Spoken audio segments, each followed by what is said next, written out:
Hello everyone, and welcome to my remake of my read aloud of Captain Underpants and the Big Bad Battle of the Bionic Booger Boy, Part 2, The Revenge of the Ridiculous Robo-Boogers.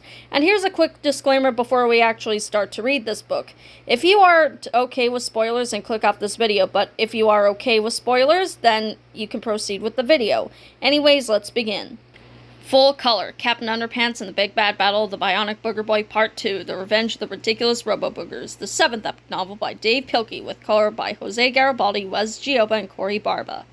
Hi everybody, and welcome to the second half of Captain Underpants and the Big Bad Battle of the Bionic Booger Boy. This comic book should give you a pretty good update of our story so far. The sad, sad truth about Captain Underpants. Once upon a time, there were two cool kids named George and Harold. We're mecha groovy. Me too. But unfortunately, they had a mean principal named Mr. Krupp. Blah, blah, blah.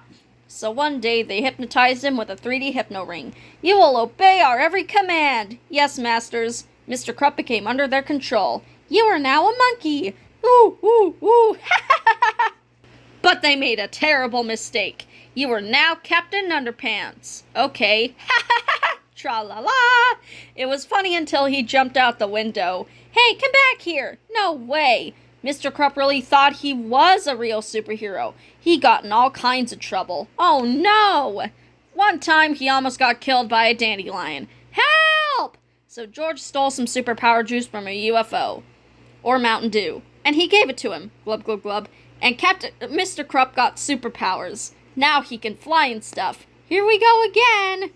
Now whenever Mr. Krupp hears somebody snap their fingers, blah, blah, blah, snap, he turns into Captain Underpants. Tra-la-la! And whenever CU gets water on his head, he turns back into Mr. Krupp. Blah, blah, blah! So remember, don't snap your fingers around Mr. Krupp. But that's only the first part of our story. Read on. Okay, well, there's this other kid in our school named Melvin Sneedley. I'm a dumb nerd. Melvin invented a combiner thingy that morphed stuff together. First, he combined his pet hamster, Sulu, with a robot.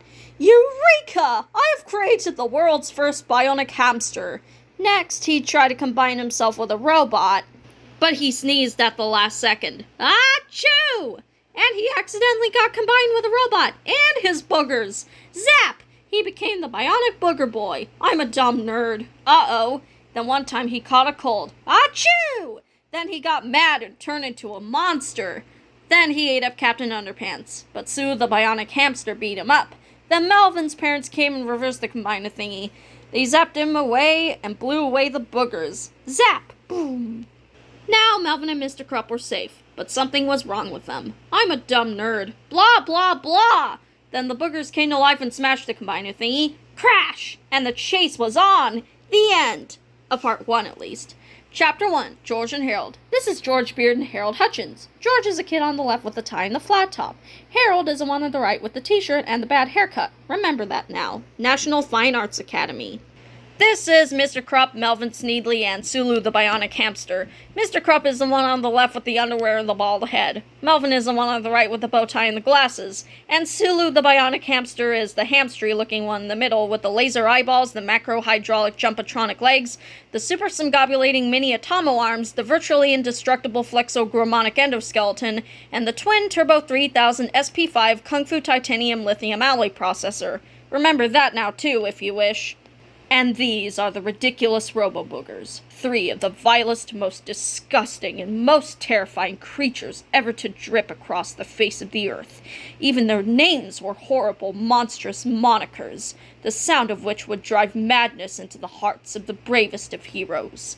If you dare to know their nightmarishly deplorable names, I will tell you, but don't blame me if you have to sleep with a nightlight on for the rest of your life. Their names were, from left to right, Carl, Trixie, and Frankenbooger. See, I told you they were scary names. And the sign now reads National Fart Academy.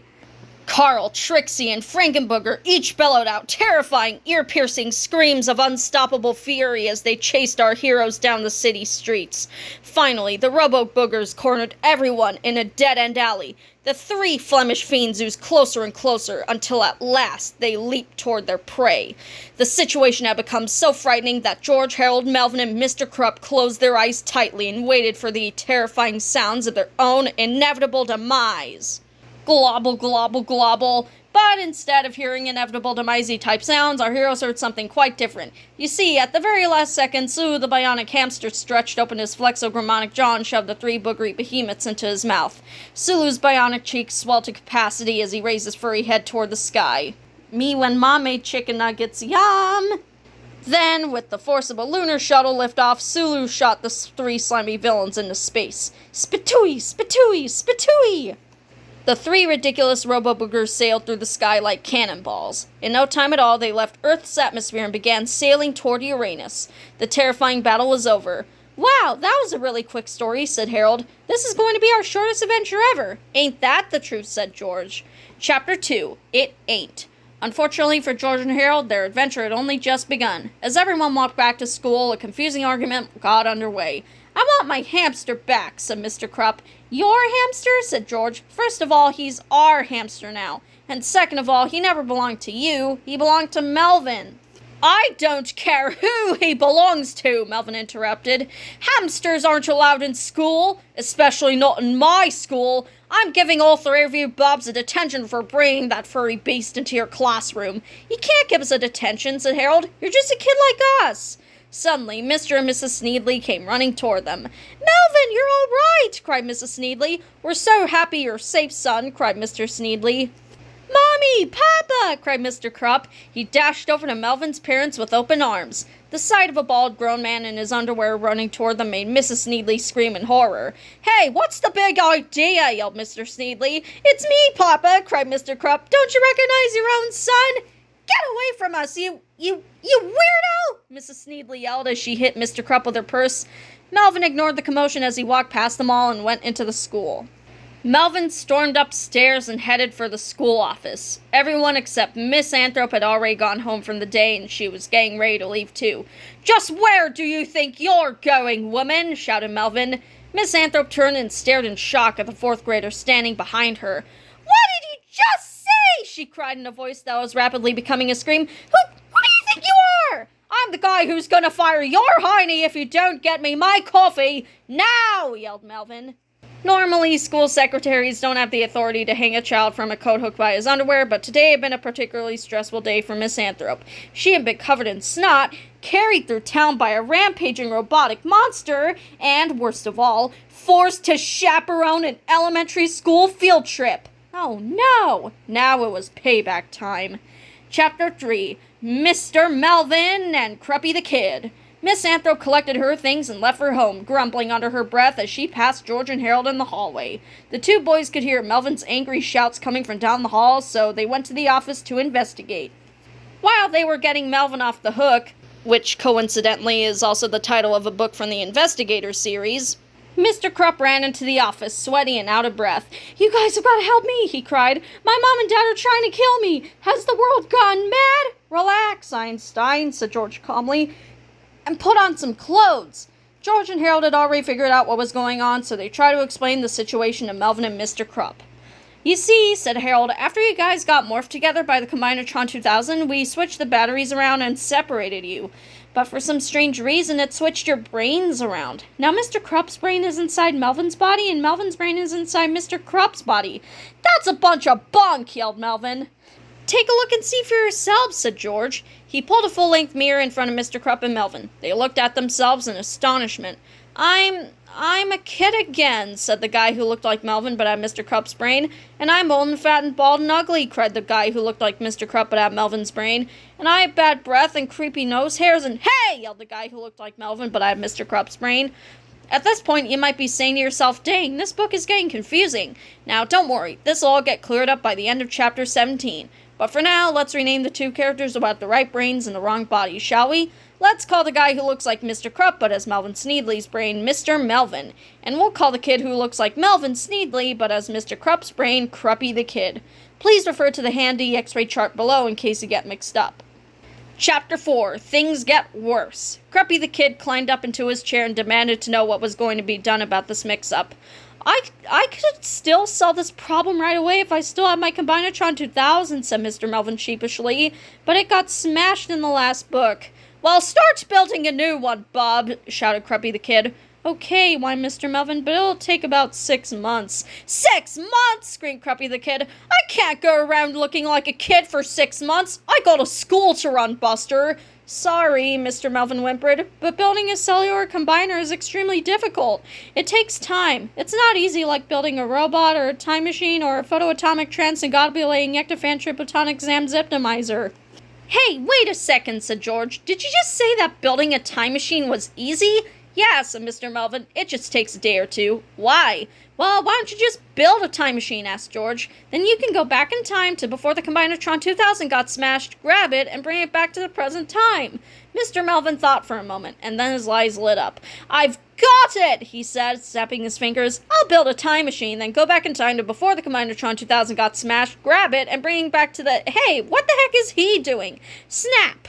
Everyone turned and looked at Cruppy the kid, who had just stripped down to his underwear and was now tying a red curtain around his neck. Oh no! Screamed George. Get some water! Get some water! Harold ran out to the drinking fountain, but it was too late. Cruppy the kid shouted a triumphant tra-la-la, then turned and flew out the window. Chapter 5. Things get worser. Worser. It sounds like a kind of sausage. Did you guys just see that? Cried Mr. Melvin. Cruppy the kid just flew out the window. He flew! Yeah, we know, said George with a sigh. That's amazing, cried Mr. Melvin. He must think he's Captain Underpants or something. Or could it be? Could our principal really be Captain Underpants? Well, duh, said Harold. But Mr. Krupp doesn't look anything like Captain Underpants, said Mr. Melvin frantically. Captain Underpants is bald, and Mr. Krupp usually has hair. Hey, I know, maybe Mr. Krupp wears a toupee? I thought you were supposed to be in the gifted program, said George. But how can he fly? Where did he get his superpowers? Asked Mr. Melvin. It's a long story, said Harold. Mr. Melvin calmed down a bit, walked confidently across the room, and sat in the principal's chair. He leaned back and smiled a devilish grin. Well, why don't you go ahead and tell me all about it, said Mr. Melvin. I've got all the time in the world. Chapter 6. Things get Worcestershire sauce. George and Harold had no choice but to come clean. They told Mr. Melvin the whole story of Captain Underpants. How they had hypnotized Mr. Krupp, how he drank the Mountain Dew, alien superpower juice, and how his superpowers must have somehow gotten transferred into Melvin's body along with Mr. Krupp's brain. While George and Harold were talking, the smile on Mr. Melvin's face grew wider and wider and eviler. What are you smiling about? Said George. This is serious! Yeah, said Harold. We're all in big trouble if we don't switch things back to normal. Correction, said Mr. Melvin. You guys are in big trouble. All my troubles are over. I, Melvin Sneedley, am going to get it back into my old body, but keep those superpowers for myself. I'm going to become the world's first superpowered kid. Hey, you can't do that, said Harold. I can do whatever I want, snapped Mr. Melvin. I'm in charge now. I look just like the principal, so I'm going to make the rules, and you guys are going to follow them. Or else. Or else what? George demanded. Or else, snarled Mr. Melvin, I'll order your teachers to give you guys 12 hours of homework every night for the next 8 years. That shut George and Harold up. Mr. Melvin's first order of the day was for George and Harold to make a new comic book about the world's first superpowered kid, Melvin Sneedley. Give me a really cool name, said Mr. Melvin. Like Big Melvin or Mystery Melvin. Mystery Melvin, said George and Harold in disbelief. And make up a story where I defeat Captain Underpants and become the world's greatest superhero. And you better not make me look stupid either, Mr. Melvin shouted. But we can't make a comic book right now, cried Harold. We've got to chase after Captain Cruppy, the, Underpants kid. You can chase after him all you want, said Mr. Melvin, after we make that comic book. Now get going. I've got a time machine to build. Chapter 7. The Purple Potty. Mr. Melvin went out and bought all the things he needed to build his time machine. Now he just needed a place to build it. He wanted someplace quiet and private. Someplace empty and secluded. A room that nobody ever used. I've got it, he cried. Our school library. The posters in the library say, I want you to stop reading. Challenge books, not minds. You'll ruin your eyes. Only schnooks read books, and reading might offend you. Why take a chance? The library at Jerome Horowitz Elementary School had once been a wonderful place of knowledge and learning.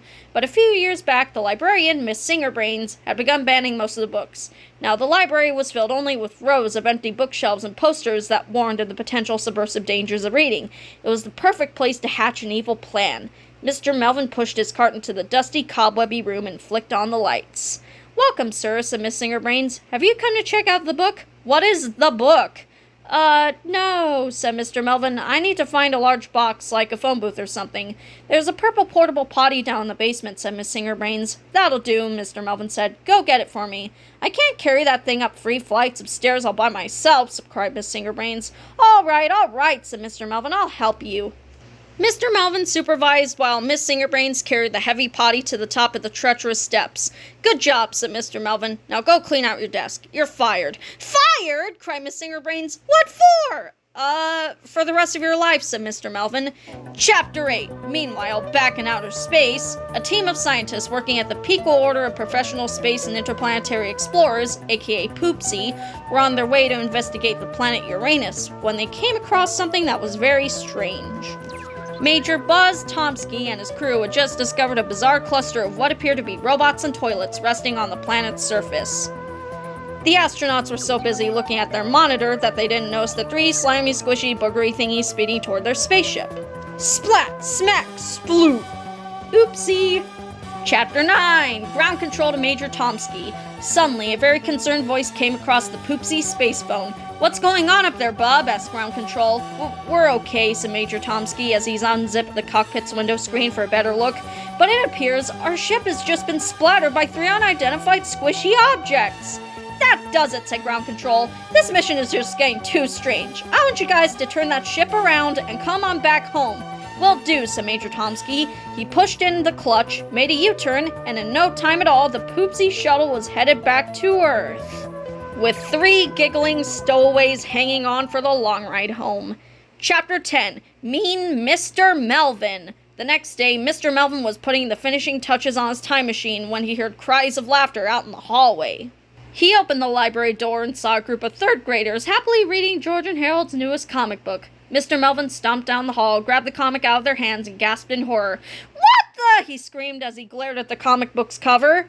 Chapter 11. Captain Underpants and the War of the Wily Wonder Nerd. Doy, duh, by George Beard and Harold Hutchins. Captain Underpants and the War of the Wily Wonder Nerd, a gripping tale of action and horror by George Beard and Harold Hutchins. Once upon a time, there was a nuclear power plant. It had a lot of waste. The waste was supposed to be taken to a dump, but one barrel fell off. The barrel rolled down a hill and landed in a cotton field. Glug, glug, glug. Soon the cotton soaked up in the nuclear waste and began to grow.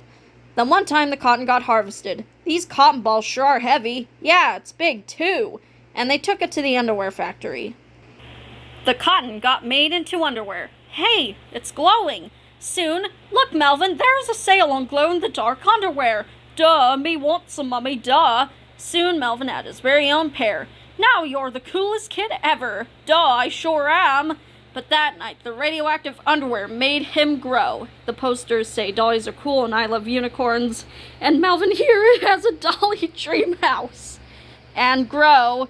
And grow. Crash! The next morning, Melvin woke up. Yawn! Crash. His underwear is now a house? So he walked to school.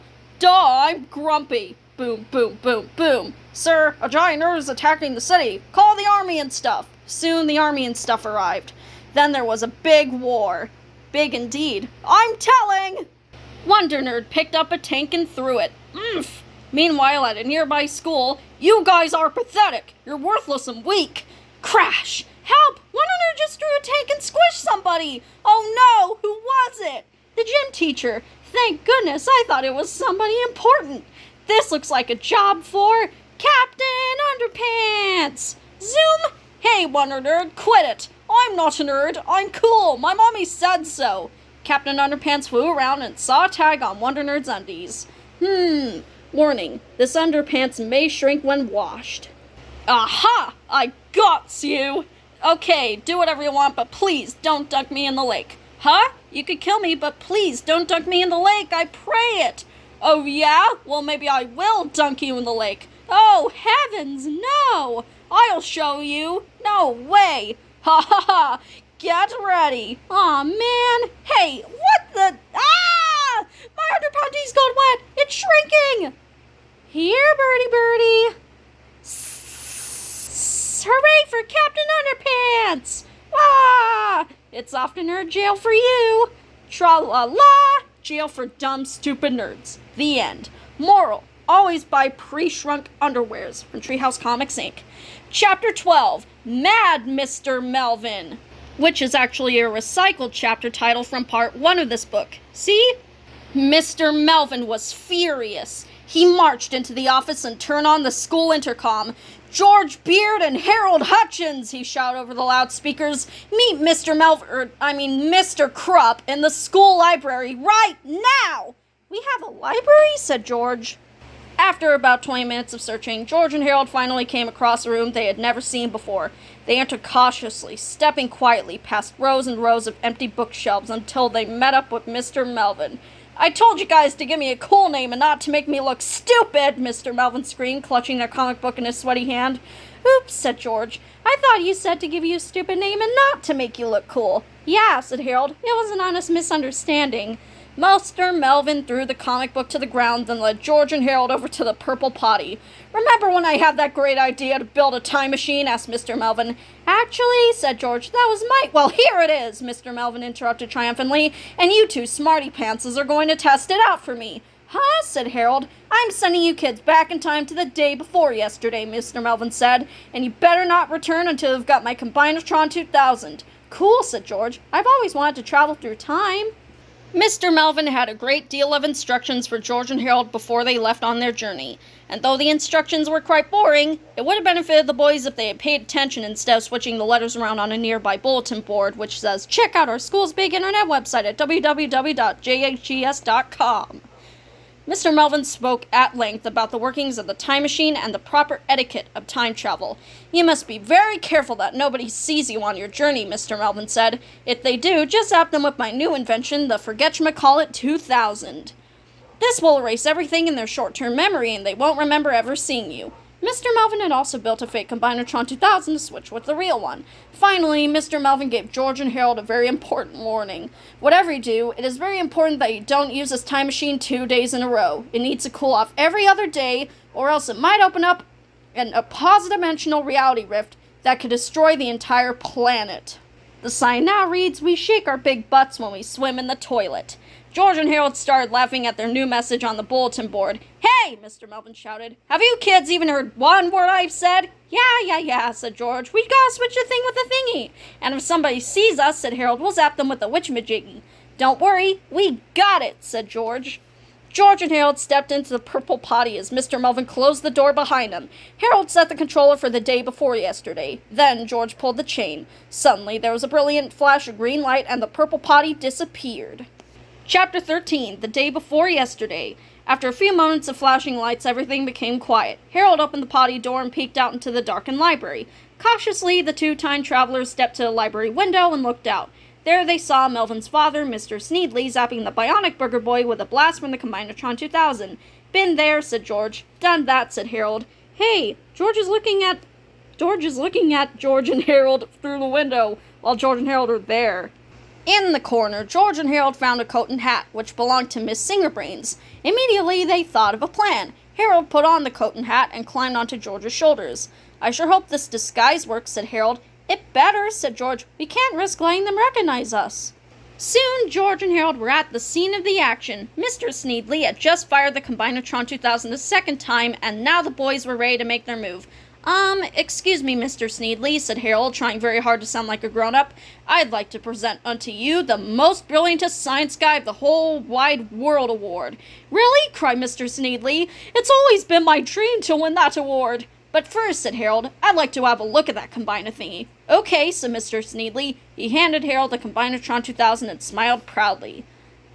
Said Harold, "I need to look at it behind those bushes over there."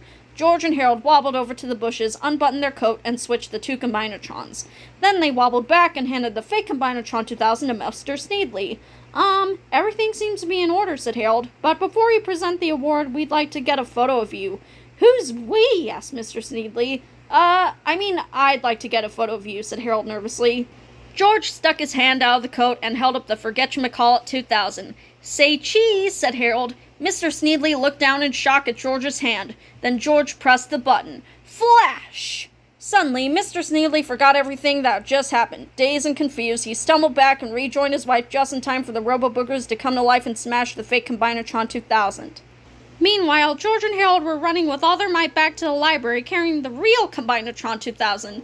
That was so easy, laughed George. Yeah, said Harold, we sure got lucky this time. But when they reached the library door, George and Harold discovered that they hadn't been quite so lucky after all. Chapter 14, Miss Singerbrains. What the heck is going on here? Shouted Miss Singerbrains. I just got back from the restroom and found a portable potty in my library. Harold, said George, zap her with the forget-you-thingy, quick! Nobody's zapping anybody with anything, shouted Miss Singerbrains. She grabbed the Forgetchamacallit 2000 out of Harold's hands and yanked the Combinatron 2000 out of George's hands. I'm taking these things to the police right now, she said. Maybe they can sort this mess out. Why, Reed, have you burned your books today?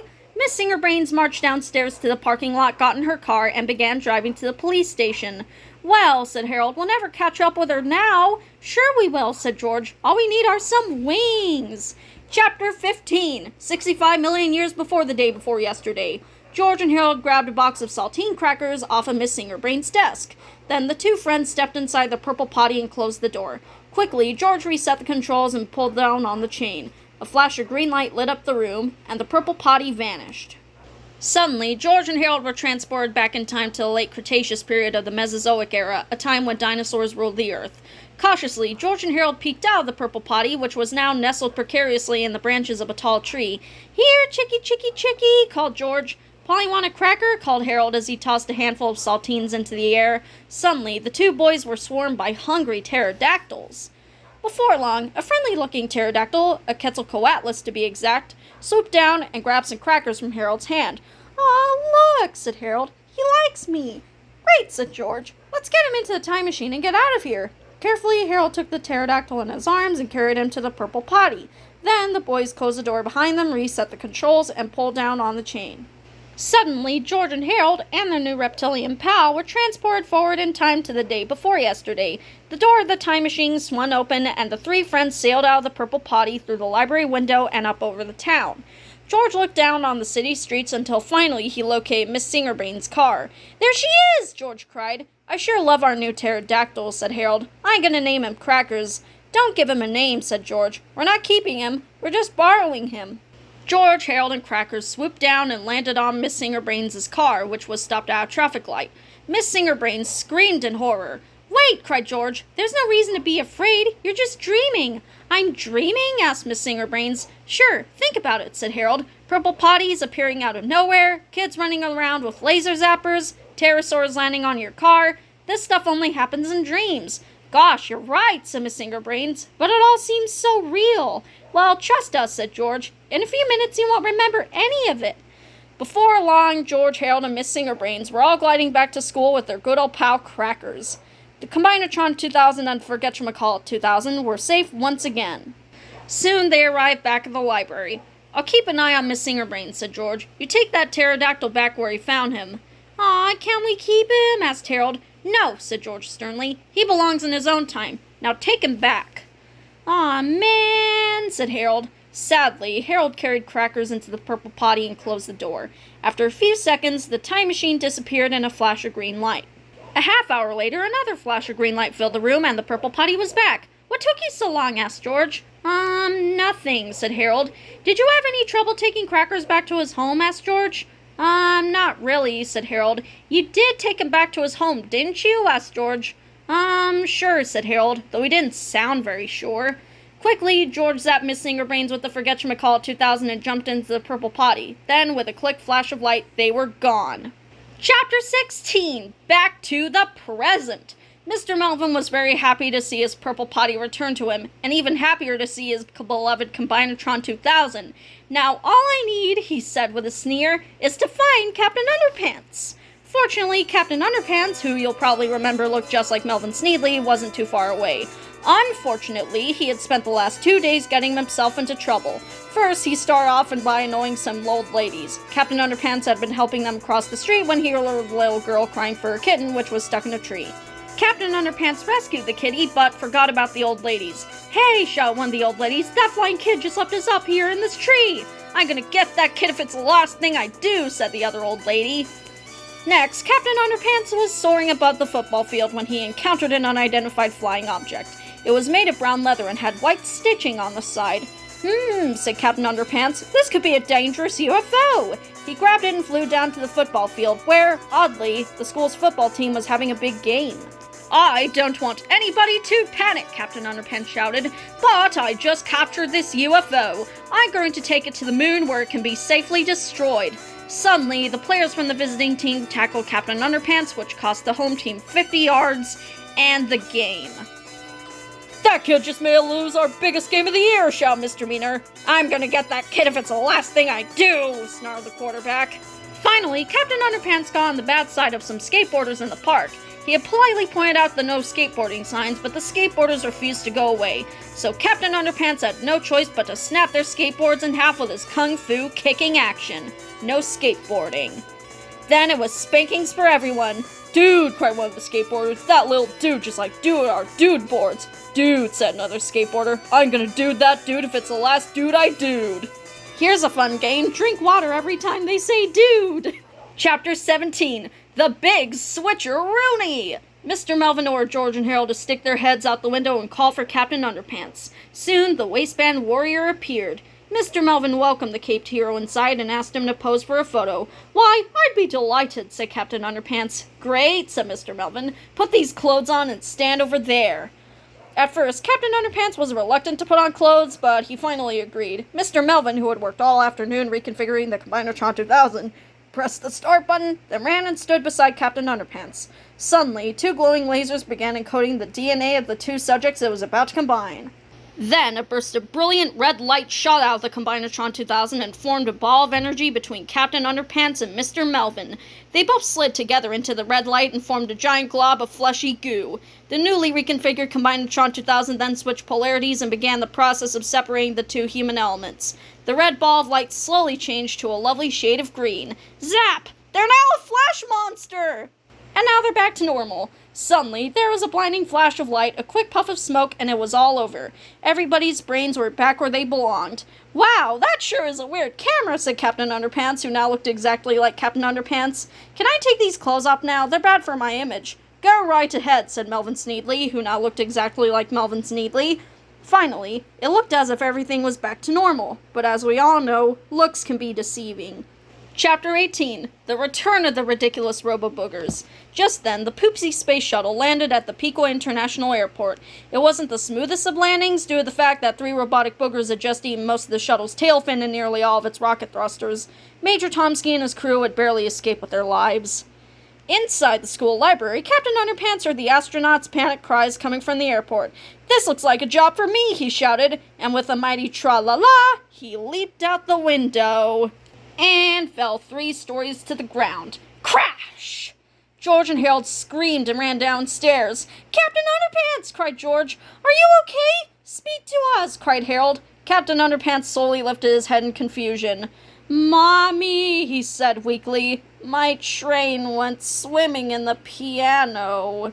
Meanwhile, over at the Pico International Airport, Carl, Trixie, and Frankenbooger had just finished eating the space shuttle and were now starting to munch on the control tower.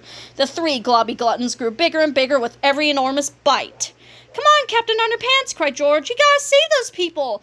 But I forgot how to fly, Captain Underpants said sheepishly. You didn't forget, laughed Melvin Sneedly, who was now floating above their heads. You just lost your superpowers. But don't worry, they've been safely transferred into my body. Now I'm the world's greatest superhero. Melvin, cried George, those robo-boogers came back to Earth. They're attacking people at the airport. You've got to help those people. I'm not doing a thing until you guys change that comic book, Melvin said, and you better make me look cool this time. But there's no time, cried Harold. Those people need your help now. Well, you better start drawing then, Art Boy, said Melvin. Chapter 19, Never Underestimate the Power of Underwear. George and Harold begged Melvin to use his superpowers to save the day, but Melvin continued to refuse. Finally, Captain Underpants stepped in. You may have taken away my superpowers, the waistband warrior said, but I still have the power of underwear on my side, and nobody can take that away from me. Captain Underpants turned and ran toward the airport. Melvin, cried George frantically, if you don't do something, those burgers are going to kill Mr. Krupp. That's not my fault, said Melvin. You're the ones who wrote that stupid comic book about me. Now change it or else. George and Harold looked at each other. Their choice was simple. Either fight with Captain Underpants and probably die, or give in to the dark side and live. The two boys turned and ran to the airport. Chapter 20, Booger Brunch. George and Harold quickly caught up with Captain Underpants. Soon they were all at the airport witnessing the carnage of the ridiculous robo-boogers.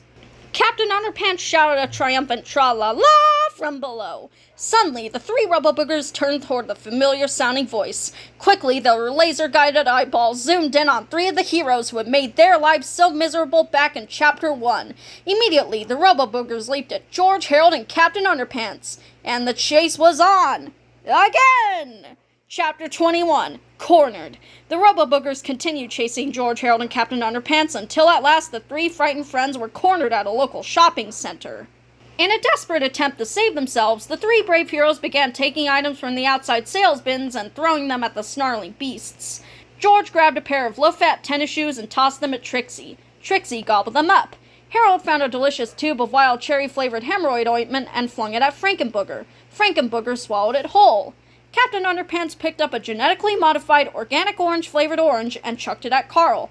Carl chewed it up with a smug grin. Suddenly, Carl's laser eyes grew incredibly large. The haughty smile on his face turned into a panicked gasp as the wet, gooshy snot that covered his body began to dry up and crumble. Huge, crispy booglets shot off of his smoldering robotic endoskeleton like green popcorn. "What's going on?" cried Harold. "It's the oranges!" cried George. "It's gotta be the vitamin C in these oranges. It's combating the cold and flu that caused those boogers to turn evil." Carl thrashed around brutally as more and more of his disintegrating body cracked off and fell to the ground. Finally, the lights in his panic-stricken laser eyes slowly went out. He stumbled over and crashed horribly into the parking lot. Carl was dead. Chapter 22, Vitamin See You Later. George, Harold, and Captain Underpants quickly began chucking oranges at Trixie and Frankenbooger, but the two remaining robo-boogers had gotten wise to the power of vitamin C. They ducked, jumped, dodged, and darted, doing whatever they could to avoid being hit by the deadly oranges. "Hey, I've got an idea," said Captain Underpants. He grabbed 2 crates of oranges and ran off while George and Harold continued flinging fruit ferociously. "Where does he think he's going?" said George. "I don't know," said Harold, "but his idea better work. We're running out of oranges." Soon, George and Harold were down to their last 2 oranges. They threw them as hard as they could, but alas, the potent projectiles missed their terrifying targets. Trixie and Frankenbooger grabbed George and Harold and dangled them above their gigantic mouths. "Well," said George, "it looks like this is the end." "Yep," said Harold. "It was nice knowing you, pal." Suddenly, the robo-boogers heard a familiar tra-la-la coming from somewhere over on the next page. "John's house of toilets will bowl you over." The repulsive robo-boogers dropped George and Harold and stomped over to page 130, fourth wall break. There they found Captain Underpants standing at the top of a large novelty toilet on the roof of John's house of toilets. He was shouting tra-la-la and doing a very annoying dance which made the robo-boogers very, very angry. Chapter 23, The Underpants Dance in Flipperama, trademarked. You've tried the twist, mastered the Macarena, and figured out the funky chicken. Now it's time to learn the most annoying dance ever, the Underpants Dance. It's sure to irritate parents, teachers, evil villains, and kids of all ages. Just follow the easy steps in this chapter and learn the Underpants Dance today! Introducing Flipporama! We already know how it works. Through the magic of Flipporama, anyone can learn how to do the Underpants Dance. First, make sure you're wearing your underpants. Then, follow the 4 easy steps illustrated in the next 16 pages. With a little bit of practice, you'll soon be the most irritating person you've ever met. Good luck! Step 1. The Wedgie Wiggle. Step 2. The Toilet Top Tango. Step 3. The Waistband Watusi. Step 4. The Big Butt Boogie. Chapter 24, Squishies, Part 2. Trixie and Frankenbooger had seen enough. They couldn't stand to watch Captain Underpants doing that stupid dance 1 second longer, so they pushed down on the seat of the large novelty toilet to hoist themselves up on the roof. Splat! Unfortunately for Trixie and Frankenbooger, they had been so irritated by the Underpants Dance that they hadn't noticed the 2 crates of oranges placed carefully under the gigantic toilet seat. When they pressed down, the pressure of the toilet seat crushed the orange crates, spraying delicious vitamin E orange juice all over their big, bad, boogery bodies. George, Harold, and Captain Underpants watched as their monstrous archenemies began decomposing before their very eyes. "What happened to them?" asked Harold. "I gave them a squishy," which was explained on one chapter in part 1 of this book, said Captain Underpants. "It's the latest fad." The robo-boogers jerked around wildly as the quickly drying snot crumbled off of their smoking robotic endoskeletons. Then, after a few minutes of spinning and screaming, they slowly tumbled to the ground in two metallic heaps. Trixie and Frankenbooger were dead. Chapter 25, Big Melvin. Soon, Ingrid Ashley from Channel 4 Eyewitness News arrived at the scene. How did you manage to destroy the robo-boogers, she asked. I'll answer that, said Melvin Sneedley as he swooped in front of the cameras. He was robed in some old drapes that he had tied around his neck at the last minute, and he looked quite silly. I, Big Melvin, fought those monsters with my mighty superpowers, Melvin fibbed. Then I destroyed them with my super smart brain. No, you didn't, said Harold. You weren't even here, said George. Don't you listen to those guys, said Melvin. I, Big Melvin, am the real hero here. Melvin flew above the two defeated robo-boogers and used his new laser eye beams to burn the letters B and M in front of the dead creatures. Just like Zorro, said Big Melvin, I shall sign my initials on all my heroic handiwork. From now on, whenever you see a big BM, you'll think of me. That's funny, said George. Big BMs have always made me think of you. Big Melvin flew over to Captain Underpants and grabbed him by the arm. Now, said Big Melvin, the entire world shall bear witness to the humiliating defeat of Captain Underpants. Suddenly, George and Harold got an idea. They turned and ran back to the school while Big Melvin continued to threaten Captain Underpants. I command you to bow down to me, shouted Big Melvin. Never, said Captain Underpants. You shall bow down to me, Big Melvin yelled. I shan't, cried Captain Underpants. Then, said Big Melvin as he untied the drapes around his neck, you will feel the power of my wrath. Chapter 26, The Drapes of Wrath. Big Melvin held his drapes tightly, then smacked Captain Underpants in the tushy with them. I command you to deny underwear and accept the power of Big Melvin, he shouted. No way, Pedro, cried Captain Underpants. Big Melvin smacked Captain Underpants again. Smack. Bow down to me, he commanded, and I shall spare your life. Go jump off a duck, said Captain Underpants defiantly. Suddenly, George and Harold returned to the scene, out of breath, and hiding something behind their backs. Hey, Big Melvin, shouted George, huffing and puffing. What? Yelled Big Melvin. Harold pulled the Combinatron 2000 out from behind his back and aimed it at Melvin and Captain Underpants. You shouldn't leave your toys lying around in the library, bub, George said slyly. Melvin shrieked in horror as Harold pulled the trigger. Blast! A blinding flash of pink light shot out of the Combinatron 2000, surrounding Melvin and Captain Underpants and squishing them together. George had reset the controller to combine them both, transfer the superpowers back to Captain Underpants, then separate them. I sure hope this works, said Harold. Me too, said George. Zap. Chapter 27. To make a long story short, it did. Bonk. Chapter 28. With big underwear comes big responsibility. Big Melvin fell to the ground with a thud. Immediately, Captain Underpants began floating in the air. Hey, cried the good captain, I've got my superpowers back. I knew that underwear would never let me down. George turned and zapped the Channel 4 Eyewitness News team with the Forgetchmacallit 2000. Flash! Suddenly, the Channel 4 Eyewitness News team, as well as everyone at home watching the story unfold on Channel 4 Eyewitness News, immediately forgot what had just happened. The horror was over, everything was back to normal, and everyone was happy. Well, everyone except Big Melvin, that is. Wah! Sobbed Melvin. I want my superpowers back! Quit your whining, bub, said George. You've been a total jerk for the last 2 books. You should just be happy that you didn't get your comeuppance. Chapter 29. Come up and see me sometime. Get it? Soon, a crowd gathered and began to recognize Melvin. Hey, cried Misanthrope. That's the little squirt who said he was going to fire my hiney. There he is, shouted a couple of very angry old ladies. That's the little brat who left us up in a tree. He made us lose the big game, cried the entire football team simultaneously. Dudes, yelled one of the skateboarders. That's the little dude who dooed our dude boards a few dudes ago. Heh laughed Melvin nervously. Maybe I'll just go home now. Get him, shouted the old ladies. Ah! Screamed Melvin as he ran away, followed closely by a large group of very angry people. Chapter 30. Harold's Surprise. As Melvin and his angry mob ran off into the sunset, George and Harold had just one last thing to deal with. A quick squirt of water to Captain Underpants' face was all it took to bring him back to his cruppy old self. Well, that takes care of that, said George, and the 2 boys walked back to their tree house. As George climbed up the ladder to the tree house, Harold became quite fidgety. Said Harold nervously. There's something I should probably tell you, George. But when George reached the top of the ladder and looked inside the tree house, no explanation was necessary. Hey, said George, I thought you told me you took Crackers back to his home. I did, said Harold. Back to his new home? Harold, said George sternly, we can't keep a pet pterodactyl. Do you know how many crackers they need to eat every day? We could never afford it. I know, said Harold sadly, but look how cute he is. And he's made friends with Sulu, too. Can we keep him for just one night? Well, all right, said George, but we're taking him back tomorrow. Chapter 31. Tomorrow. The next day, George, Harold, and Sulu returned to school with Crackers tucked snugly into Harold's book bag.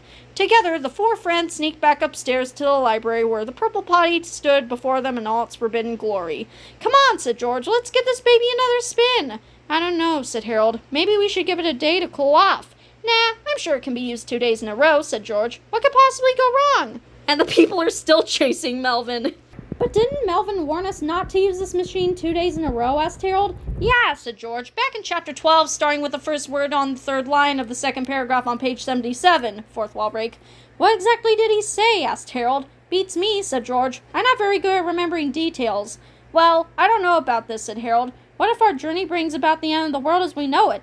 That's ridiculous, said George. It all sounds like a setup for a sequel to a really lame children's book. The four friends stepped inside the purple potty and closed the door behind them. George set the controller to return them to the Cretaceous period of the Mesozoic era and then pulled the chain. Suddenly, an orange light began flashing wildly. Hey, I don't remember seeing an orange light before, said Harold. Then the purple potty began to shake and rock violently. I don't remember this thing shaking and rocking before either, said George. Something is wrong, cried Harold. Something is terribly, terribly wrong. Suddenly, the entire room lit up with an explosive burst of lightning, and the purple potty began to disappear into a whirlwind of electric air. The only thing that could be heard above the chaotic clatter was the sound of two terrified voices screaming into the unknown abyss. Oh no! Screamed one of the voices. Here we go again! Screamed the other.